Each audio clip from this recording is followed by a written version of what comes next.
Civils పరీక్షలకు సిద్ధమయ్యే రాష్ట్రంలోని నిరుద్యోగులకు ఈ నెల 14 నుంచి బీసీ స్టడీ సర్కిల్ ఆధ్వర్యంలో ఉచిత కోచింగ్ ప్రారంభిస్తున్నట్లు మంత్రి సవిత తెలిపారు. విజయవాడలోని గొల్లపూడి బీసీ స్టడీ సర్కిల్లో సివిల్స్ ఉచిత కోచింగ్ ప్రారంభమవుతుందని చెప్పారు. లా ఎక్సలెన్స్ సంస్థ ద్వారా 8 నెలల పాటు శిక్షణ ఇస్తామన్నారు. అభ్యర్థుల ఎంపిక కోసం నిర్వహించిన పరీక్షా ఫలితాలను మంత్రి సచివాలయంలో విడుదల చేశారు. కోచింగ్కు ఎంపికైన అభ్యర్థుల వివరాలు ప్రకటించారు. ఈ ఏడాది 100 మంది అభ్యర్థులకు సివిల్స్లో ఉచితంగా కోచింగ్ ఇవ్వాలని నిర్ణయించామని సవిత చెప్పారు. వసతి, భోజనం, శిక్షణ కలిపి మొత్తం ఒక్కో అభ్యర్థికి ₹1,00,000 వరకు వెచ్చిస్తున్నట్లు స్పష్టం చేశారు.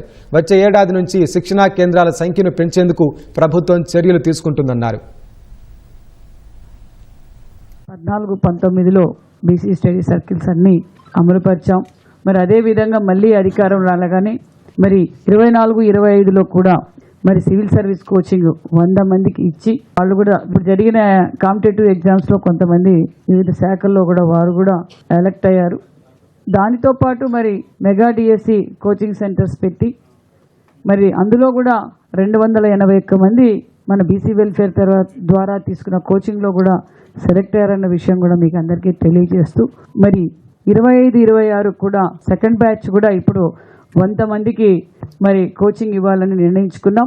వాళ్ళు కూడా చాలా ఆనందంగా ఉన్నారు. ఈ నెల 14వ తారీఖు నుంచి కోచింగ్ కూడా స్టార్ట్ చేయబోతున్నామన్న విషయం కూడా మీకు అందరికీ తెలియజేస్తూ వారికి కూడా కావాల్సిన అన్ని ఫెసిలిటీస్ గర్ల్స్కి సపరేట్, బాయ్స్కి సపరేట్ కూడా అకామిడేషన్ కూడా ఏర్పాటు చేసి మరి లా ఎక్సలెన్సీ అనుభవమైన సంస్థ మరి వారి ద్వారా కూడా కోచింగ్ కూడా ఇస్తున్నామన్న విషయం కూడా మీకు అందరికీ తెలియజేస్తూ ఇది బీసీల ప్రభుత్వం అని చెప్పడానికి మరొక నిదర్శనం అన్న విషయం కూడా తెలియజేస్తాం.